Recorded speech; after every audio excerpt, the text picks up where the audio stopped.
As a quick side note, I want to talk about the meals that FannibalFest was promising for each convention. The first one was in 2017 with the Eat the Rude dinner. Though I can say the photos presented on their website of the food look decent, what I can also say is that I know, for a fact, back in 2017 there were a lot more photos of the food circulating. Which is why it's curious to me that they only have 2 actual photographs of the food from the dinner on their website. A photograph of the dessert and one of the main courses. All I'm saying is that if you have a whole page for your dinner experience and there's 9 photographs on that page, and only 2 out of the 9 are of actual food, then the food probably wasn't as good as you were promising. You will just have to take my word for the fact that the plates that FannibalFest presents on the website were vastly different from what a lot of people actually ended up getting. I have searched long and hard for any photos of this original dinner on Twitter, but even the official account themselves tweeted no photos of the meal, and if they did, they have since been deleted.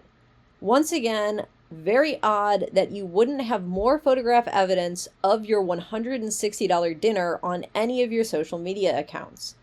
The same problem comes with finding photos for the 2018 dinner. I was only able to find one of the dessert that was presented. This dinner has no official photos on the website, but since the website hasn't been updated since 2018 when they had their second convention, we can see the menu. Now, I know that I saw plenty of examples of what the food looked like back when the convention originally happened, but I can't find any examples of it now. Either those accounts remove the photos or don't exist anymore or something. However, I can show you one picture someone took of the dessert course from that menu. As you can see, this looks like, well, not something you'd expect from a meal you were paying $152 for. It looks like a standard factory-made and defrosted cheesecake with a cheap syringe and really poorly painted on antlers. By all accounts, as bad as the first dinner was, it doesn't compare to how bad this one looked. Sadly, I do not have anything other than this photo to show for it, but this should give you a good idea of the quality of the rest of the food because you can plainly see how terrible this is. Or I should hope. The other special meal event they had was something called Breakfast with Daddy. Once again, you can see the menu on their website since it's not been updated for several years. Fortunately for this, I was able to dig up 2 photos from the actual breakfast. First, I want you to see how they presented it and what it was supposed to look like. Now, I can't nail down ticket prices to this breakfast, but I'm positive it was between $45 and $65, maybe a little bit more. I know it wasn't cheap. I guess I can't prove it because I don't have anything saved to back up these claims, but if they had only been charging $15 to $20 for this, I really wouldn't have that much of a problem with it. I mean, it would still be a bit of a ripoff, but not nearly as bad as what they were actually doing. On top of that, they had mentioned somewhere that Janice Poon was just kind of going to be supervising everything, and it would all be buffet style, not something with actual staff and wait service. What's really interesting to me is that Janice Poon herself approved of this breakfast, of this food looking the way that it did, and she must have known how much they were charging if she was endorsing it, because trust me, she was.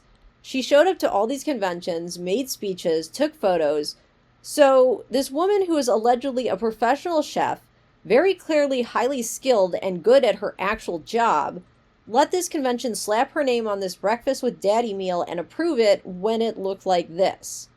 I mean, I'm sorry, but this doesn't even come close to what was advertised on their website or what anyone was expecting when they heard that Janice Poon was the one who was going to be there serving up this breakfast. It was insanely overpriced for what it was, and I mean, just look at it. This really draws into question how a professionally trained chef with amazing artistic talent can be fine with the way this food turned out. Was FannibalFest paying her extra for her endorsement? Did she only care about the money?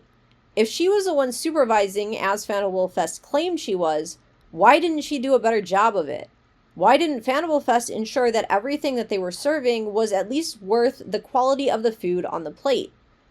The real odd thing about all of this is the fact that no one complained at all. On Twitter at the time, all you could see everywhere was praise for how great the food looked and how amazed everyone was. And when confronted, like, you paid $160 for this, they just didn't care.